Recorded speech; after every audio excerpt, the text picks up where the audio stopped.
ஐந்து கரத்தனை யானை முகத்தினை இந்தின் இளம்பரை போலும் எயிற்றனை நந்தி மகந்தனை ஞான கொழுந்தினை புந்தியில் வைத்தடி போற்றுகின்றேனே. நமக்கு ஜோதிட ஞானத்தையும் கிரியா யோகத்தையும் தந்த குருமார்களுக்கு நன்றி. ஜோதிட சொந்தங்களுக்கு வணக்கம்.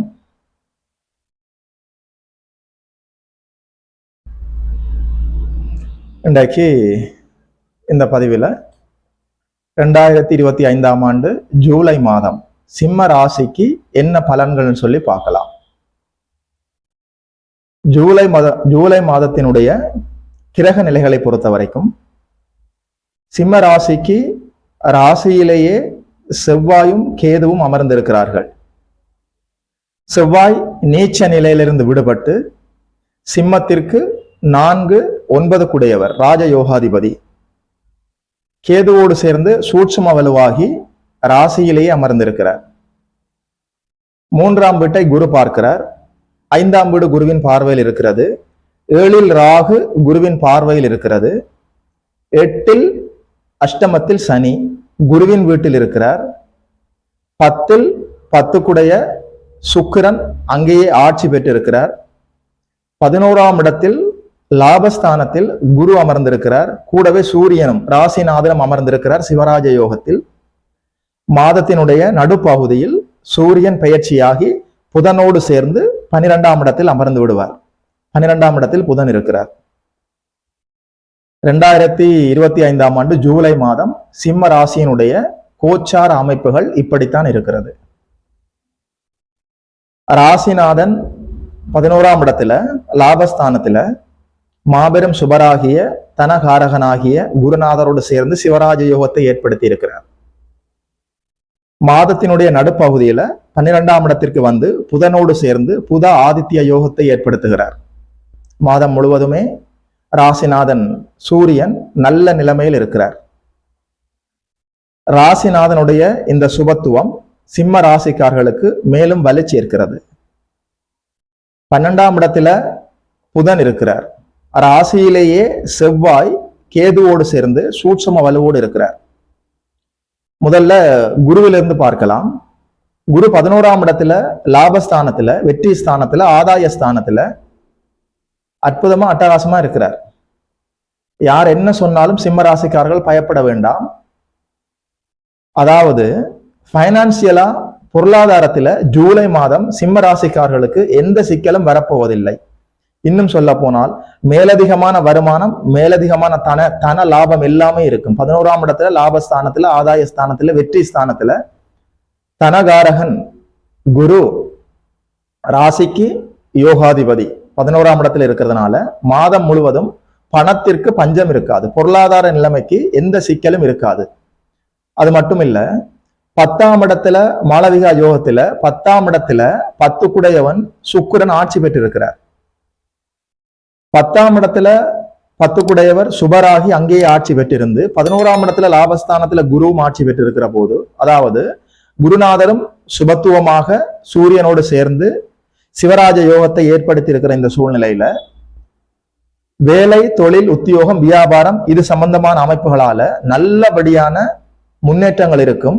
அது விஷயமான வருமானமும் இருக்கும். பணத்திற்கு ஒரு குறையும் இருக்காது. பைனான்சியலா ஜூலை மாதம் சிம்ம ராசிக்காரர்களுக்கு எந்த சிக்கலும் இல்லை.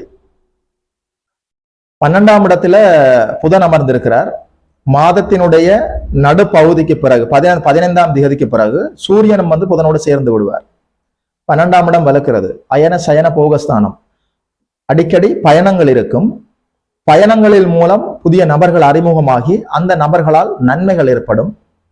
அதாவது 12ஆம் இடம் புதனுடைய இருப்பாலும் சூரியனுடைய இருப்பாலும் வலுவடைகிற போது பயணங்களின் மூலம் நன்மைகள் ஏற்படக்கூடிய காலம். அது மட்டும் இல்ல, ராசியில மிகப்பெரிய ராஜ கிரகம் சிம்மத்திற்கு கேந்திர கோணாதிபதி செவ்வாய் ராசியிலேயே கேதுவோடு சேர்ந்து சூட்சும வலுவாகி அமர்ந்திருக்கிறார். எல்லா பாக்கியங்களும் கிடைக்கும். இந்த இடத்துல ஒரு சின்ன ட்விஸ்ட் இருக்குது. அதாவது ஜூலை மாதம் ராசியிலேயே செவ்வாய் அமர்ந்திருப்பதால கோபம், அவசர குடுக்கைத்தனம், பதட்டம், டென்ஷன், ஆவேசம், ஆக்ரோஷம் இது போன்ற குணங்களை செவ்வாய் தருவதற்கு ஒரு வாய்ப்பு இருக்கிறது. அவருடைய காரகத்துவங்களை உங்களுக்கு தருவதற்கு வாய்ப்பு இருக்கிறது. ஆதிபத்திய விசேஷங்கள் இருக்கும்.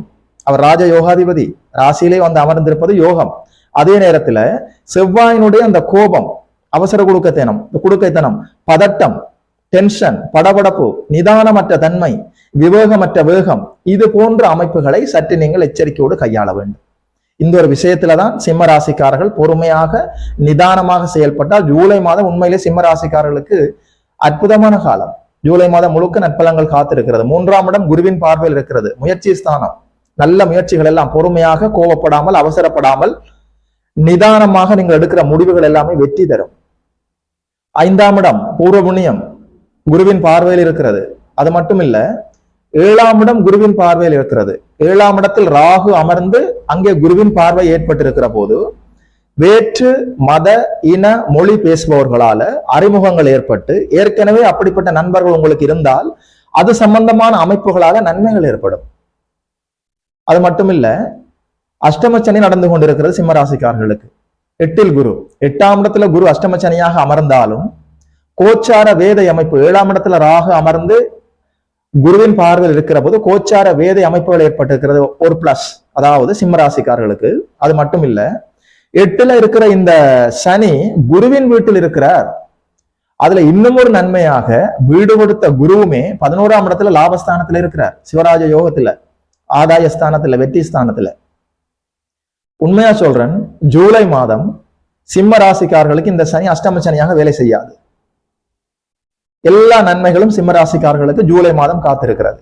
அது மட்டும் இல்ல, 10ஆம் இடத்துல சுக்கிரன், தொழில், வேலை, வியாபாரம், உத்தியோகம், பட்டம், பதவி, ஆளுமை, அதிகாரம், இது போன்ற அமைப்புகளால நன்மைகள் ஏற்படும். அது மட்டும் இல்ல, சூரியன் குருவோடு சேர்ந்து சுபத்துவமாக இருப்பதால் அரசு வழி நன்மைகள் ஏற்படும்.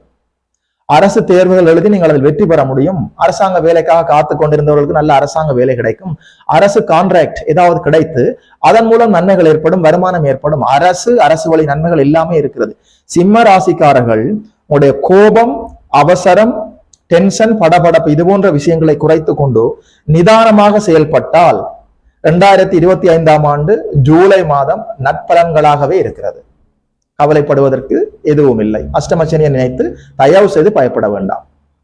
முக்கியமாக பைனான்சியலா எந்த சிக்கலும் சிம்மராசிக்காரர்களுக்கு ஜூலை மாதம் ஏற்பட போவதே இல்லை.